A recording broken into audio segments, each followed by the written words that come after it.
കേരളത്തിൽ മുസ്ലിം ലീഗ് എന്ന രാഷ്ട്രീയ പാർട്ടിക്ക് സവിശേഷമായൊരു സ്ഥാനമുണ്ട്. അതന്വേഷിച്ചെത്തിയാൽ എത്തിനിൽക്കുന്നത് പാണക്കാട്ടെ തറവാട്ടിലായിരിക്കും. ഓരോ ദിവസവും പുലരുമ്പോൾ വീടും പരിസരവും ഒരുപാട് പേരാൽ തിങ്ങി നിറഞ്ഞു നിൽക്കുന്ന കാഴ്ച കണ്ടാണ് തന്റെ കുട്ടിക്കാലം കഴിഞ്ഞതെന്ന് പാണക്കാട്ടെ സാദിഖലി ശിഹാബ് തങ്ങൾ ഒരിക്കൽ ഓർക്കുന്നുണ്ട്. മുസ്ലിം ലീഗിന്റെ സംസ്ഥാന അധ്യക്ഷൻ കൂടിയായ തങ്ങൾ കേരളത്തിലെ സമകാലിക രാഷ്ട്രീയ രംഗത്ത് നിറഞ്ഞു നിൽക്കുകയാണ്. ഒരുപക്ഷെ ഇതിനു മുൻപ് ഈ പദവികൾ അലങ്കരിച്ചിരുന്ന ആരും ചെയ്യാത്ത ചില കാര്യങ്ങൾ ഭംഗിയായി നിർവഹിച്ചുകൊണ്ട്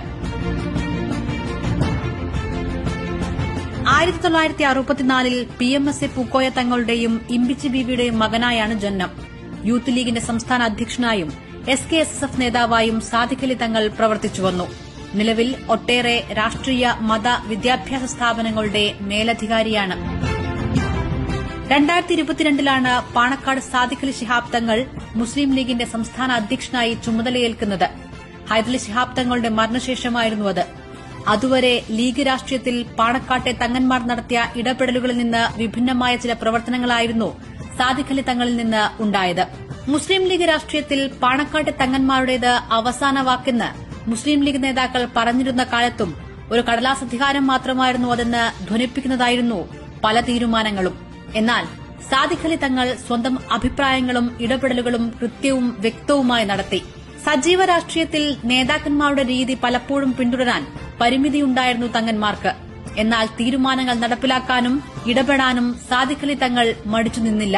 താരതമ്യേന മറ്റു തങ്ങന്മാരിൽ നിന്നും പ്രായം കുറവുള്ളയാളാണ് സാദിഖലി തങ്ങൾ എന്നതും ഇത്തരം സാമൂഹിക ഇടപെടലുകൾ നടത്താൻ അദ്ദേഹത്തിന് ഗുണമായി എന്ന് വേണം കരുതാൻ.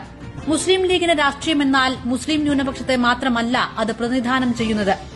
അരുകുവൽക്കരിക്കപ്പെട്ട അധസ്ഥിത വിഭാഗങ്ങളെയും ഉൾക്കൊണ്ടുകൊണ്ടാണ് അവരുടെ പ്രവർത്തന ശൈലി.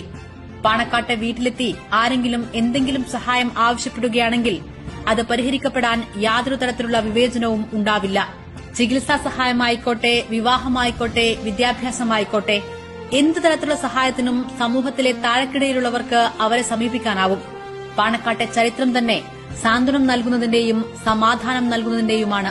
സമൂഹത്തിലെ നിർധനരായവർക്ക് ജാതി മതഭേദമന്യേ വീട് നൽകുന്ന തീരുമാനമായിരുന്നു ബൈത്തുറഹ്മ പദ്ധതി. ശിഹാബലി തങ്ങളുടെ നാമധേയത്തിൽ തുടങ്ങിയ ഈ പദ്ധതി അനേകം ആളുകൾക്ക് ആശ്വാസമായി. 2013 ഇത് തുടങ്ങുമ്പോൾ മലപ്പുറം ജില്ലയായിരുന്നു ലക്ഷ്യം. എന്നാൽ മലപ്പുറത്തിനു പുറമെ മറ്റിടങ്ങളിലേക്കും ബൈത്തുറഹ്മ വ്യാപിപ്പിക്കാൻ ലീഗ് തീരുമാനിക്കുകയായിരുന്നു. ഓരോ പഞ്ചായത്തിലും ഓരോ വീട് എന്ന കണക്കിലാണ് നിർമ്മാണം. പ്രവാസികളുടെയും സഹൃദയരുടെയും പിന്തുണ കൊണ്ടാണ് ഓരോ വീടും ഉയർന്നത്. 6 ലക്ഷത്തോളം രൂപ ചെലവാക്കിയാണ് ഓരോ വീടും പണിതു തീർക്കുന്നത്. ഇന്ന് സംസ്ഥാനത്തിന്റെ എല്ലായിടങ്ങളിലും കാരുണ്യത്തിന്റെ ഭവനങ്ങൾ ഉയർന്നു നിൽക്കുന്നു. ആതുര രംഗത്തെ സേവനങ്ങളാണ് ലീഗിന്റെ മറ്റൊരു സവിശേഷത. രാഷ്ട്രീയ പാർട്ടിക്ക് മനുഷ്യത്വത്തിന്റെ മുഖം നൽകിയ ഒരു പദ്ധതിയായിരുന്നു CH സെന്ററുകൾ. 2001 തുടങ്ങിയ ഈ സേവനം ഇന്ന് ദുരിതമനുഭവിക്കുന്ന ഒട്ടേറെ മനുഷ്യർക്ക് കൈത്താങ്ങാണ്.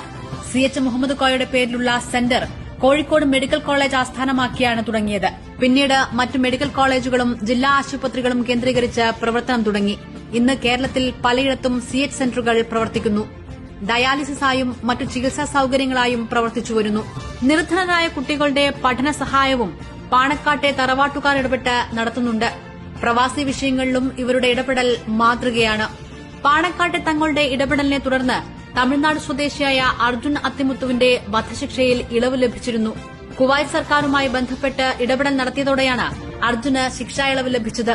അർജുന്റെ കുടുംബം പാണക്കാട്ടെത്തി തങ്ങന്മാരെ സന്ദർശിച്ചത് വലിയ രീതിയിൽ ചർച്ച ചെയ്യപ്പെട്ടതാണ്.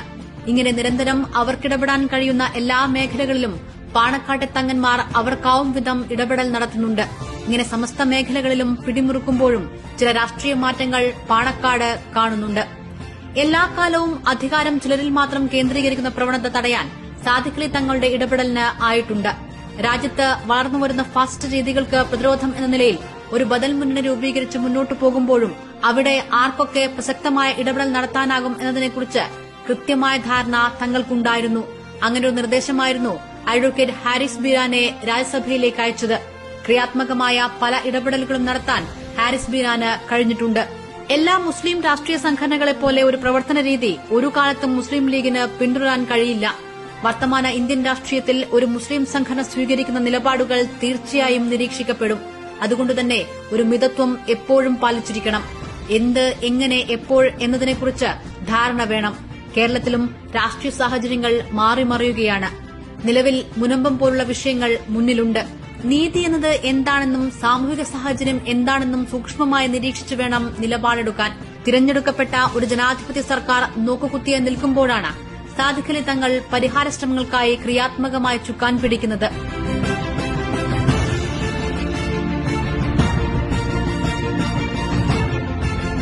കേരളത്തിന്റെ സാമൂഹിക സൌഹാർദ്ദ അന്തരീക്ഷം തകർക്കുന്ന വിഷയമാവാൻ സാധ്യത ഉണ്ടായിരുന്നിട്ടുകൂടി സർക്കാർ കാണിക്കുന്ന അലംഭാവം വിമർശിക്കപ്പെടേണ്ടതുണ്ട്. ഇവിടെയാണ് പാണക്കാട്ടെ തങ്ങളുടെ ഇടപെടൽ ശ്രദ്ധേയമാവുന്നത്.